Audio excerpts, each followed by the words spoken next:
संजीव जी, अब मैं आपके पास आऊंगा। मध्य प्रदेश भाजपा की जो लेबोरेटरी है, उसमें 2 केमिकल लगता है गड़बड़ मिल गए हैं, तो धुआं धुआं ज्यादा उठ रहा है। इस बार प्रयोग जो है कुछ गड़बड़ाता नजर आ रहा है।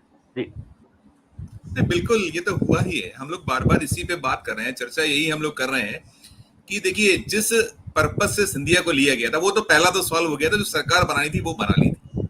उनसे जो फायदा बीजेपी को लेना था वो बीजेपी ने ले लिया, और जो सिंधिया या उनके लोगों को लेना था वो उन्होंने ले लिया।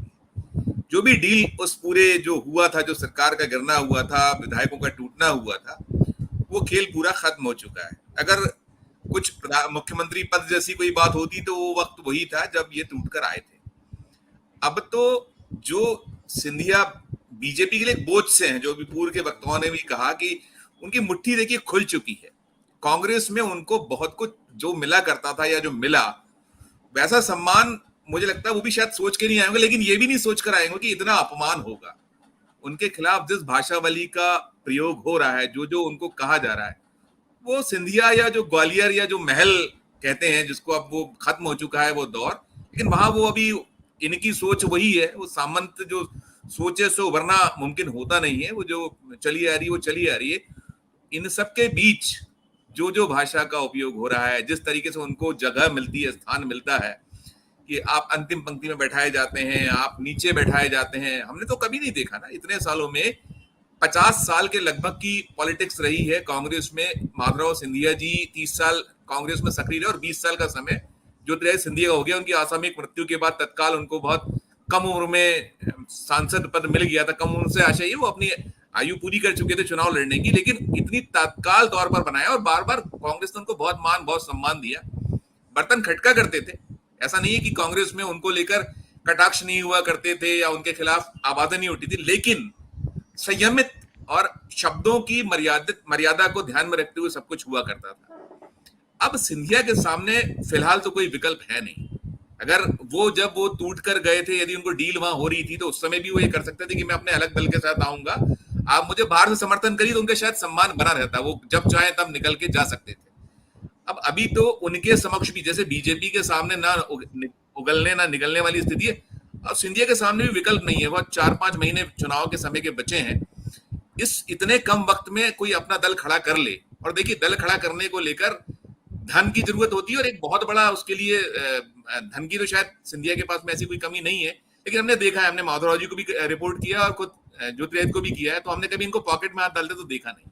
हमने कभी ऐसा नहीं देखा कि उस तरीके से कुछ पीसीसी जब दूसरों के पास रही तो वो जरूर वहां दावेदारियां करते रहे, वो आते रहे, उनको बड़े बड़े पद मिलते रहे, लेकिन मदद आर्थिक तौर पर कभी दी हो की हो, ये खबरें निकलकर कभी नहीं है। हमने पीसीसी की हालत बहुत खराब देखी। आज तो कमलनाथ है जिनके पास भरपूर संसाधन है, भरपूर धन है, और वो चला रहे।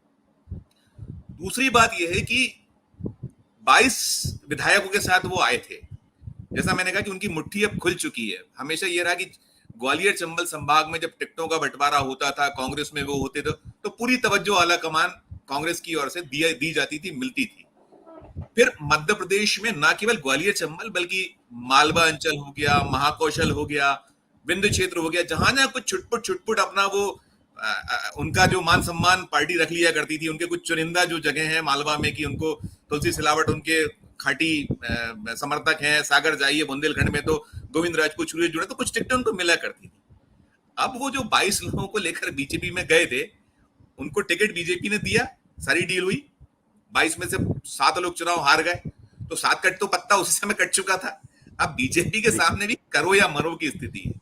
करो और मरो की स्थिति यह है कि एक एक सीट के लिए बहुत जमकर संघर्ष होने वाला है। अगर बीजेपी को पुनः सत्ता पानी है और जैसी उसकी हालत खस्ता है, खराब है, तो मैंने पिछली बार भी जब डिबेट हुई थी मैंने कहा था बहुत बेदर्दी से और बहुत जबरदस्त तरीके से टिकटें काटी जाएंगी। तो वो जो 7 लोग हार गए थे, मुझे नहीं लगता है कि अब बीजेपी वो टिकट्स रिपीट करेगी, नंबर 1।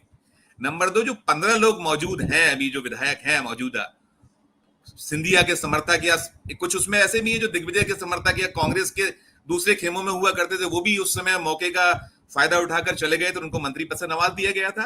उसमें बिसाऊलाल सिंह सरी के लोग हैं। बिसाऊलाल सिंह बिल्कुल प्रमाणित तौर पर दिग्विजय सिंह के खेमे में गिने जाते रहे हैं। तो अब उनमें भी जिनकी हालत खराब है, तो उनमें भी टिकट कटना है।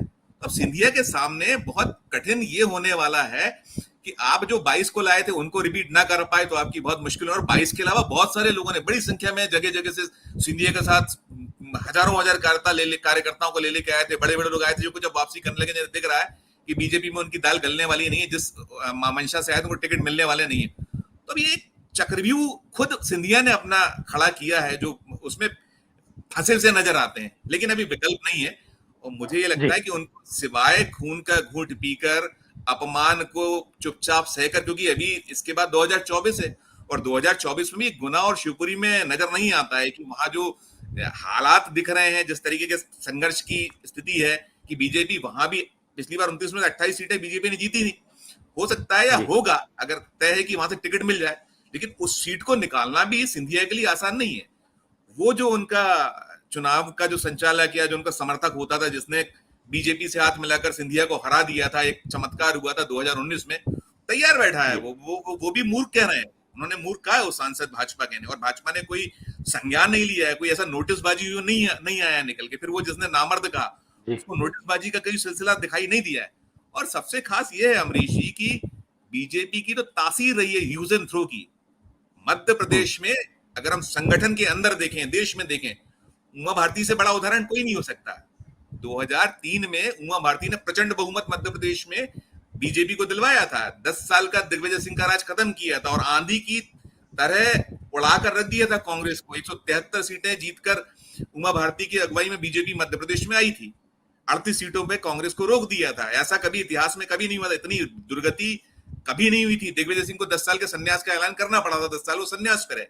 तो जब जो पार्टी अपने ही लोगों को नहीं छोड़ती है, अब आज उनके शोकेस में देख लीजिए ना, कौन कौन खड़े हुए हैं, पड़े हुए हैं। कहाँ है मुरली मनोहर जोशी जी, कहाँ है लाल कृष्ण आडवाणी जी, मतलब यूजन वहां भी उसको गिना तो ऐसे ही जाता ना कि अब जिसने उस पार्टी को खड़ा किया, जिसने यहाँ तक लिया है 2 से 84 और 84 से आज 300 पार, जब उनके साथ बीजेपी नहीं हो पाई, खासकर जो ये आज जिनको पिछली बार हमारे एक मित्र ने कहा था कि प्राइवेट लिमिटेड है, अब अमित शाह मोदी प्राइवेट लिमिटेड है, बीजेपी नहीं है, कोई संगठन नहीं है, संगठन नाम की चीज नहीं है। तो जब उनके साथ हो रहा है तो फिर इनके साथ होना तय था, लगता था। लेकिन मुझे लगता है कि सिंधिया अभी जबरदस्त चक्रव्यूह में, और दूर दूर तक कोई उम्मीद नहीं कांग्रेस उन्हें वापस लेगी। कमलनाथ तो फूटी आंखों नहीं सुहाते थे कमलनाथ को सिंधिया, ना दिग्विजय सिंह को सुहाते थे, और बहुत सारे नेता थे। देखिए एक चीज और भी हुई है मध्य प्रदेश में कि वो ग्वालियर चंबल संभाग, जहां ये मुट्ठी खुलने वाली जो मैंने बात की, मुट्ठी बंद थी, उनका जो वहां आला कमान या राहुल गांधी, प्रियंका गांधी से जो उनकी दोस्ताना संबंध थे, जो उनको वहां पसंद किया जाता था, तो उसके नाते कई चीजें वो अपने उस अधिकार का अतिरिक्त लाभ लेते हुए कई चीजें ले जाया करते। तो अब एक बड़ा वहां ग्वालियर चंबल में बहुत एक लोगों के लिए जगह बनी है कि वो आ रहे हैं, नया संगठन खड़ा, नए नेता निकल कर आ रहे हैं, और फिर दिग्विजय और कमलनाथ के लिए माकूल हो गया। और इनकी तो अब रणनीति या राजनीति है कि कमलनाथ का शायद ये आखिरी पारी होगी। अब जो मुख्यमंत्री बन जाए, जो भी रिजल्ट होंगे, अब उन्हें अपने बेटे नकुल को एस्टेब्लिश करना। उन्होंने पिछली बार 29 में से एक जो सीट छिंदवाड़ा पर जीत पाए थे, वो कैसी जीती थी हम सबको मालूम है। इधर दिग्विजय सिंह चाहते हैं कि उनका जो बेटा है वो फ्लोरिश हो, तो इनके पास ये है। और इन बिटवीन जो सिंधिया के रहते कई लोग सैचुरेटेड थे। अब आज जो बात हो रही है, जा रहे हैं अरुण यादव भी उस तरफ, जो उनकी कुछ पैठ या पकड़ थी, या जो उनकी कॉस्ट इक्वेशन थी, वो अपना वहां हाथ पैर मार रहे हैं कि हमारे समर्थक कुछ आगे बढ़ जाए, उन्हें टिकट्स मिल जाए। अजय सिंह राहुल अपने हिसाब से कर रहे हैं, सुरेश पचौरी अपने हिसाब, हर धड़ा कमलनाथ और दिग्विजय सिंह के बीच में क्या कुछ निकाल सकते हैं वो सब चल रहा है। तो सिंधिया के सामने फिलहाल एक और एक विकल्प है कि वो फिलहाल शांत बैठे और ये अपमान, ये जो उनके साथ हो रहा है, इसको सहें और चुपचाप देखें। वेट एंड वॉच ही सिर्फ सिंधिया के पास विकल्प है। अमरीश, बिल्कुल, आपने भाजपा के नेताओं की बात कही तो याद आ गया जो नारा भाजपा का था, भाजपा की 3 धरोहर, अटल, आडवाणी, मुरली मनोहर। वो धरोहर 2 तो जिंदा ही है ना, अभी तीसरे को तो छोड़ दीजिए। वो धरोहर कहाँ पे, इससे समझ लीजिए अब नई धरोहर बीजेपी का शोकेस है। अमरीश, क्या क्या सजे हुए हैं वो चेहरे, उनको सोचिए कि क्या कितनी पीड़ा और कुंठा होती होगी। तो ये लोग तो सब बच्चे हैं। सत्य हिंदी का ऐप डाउनलोड करें गूगल प्ले स्टोर पर।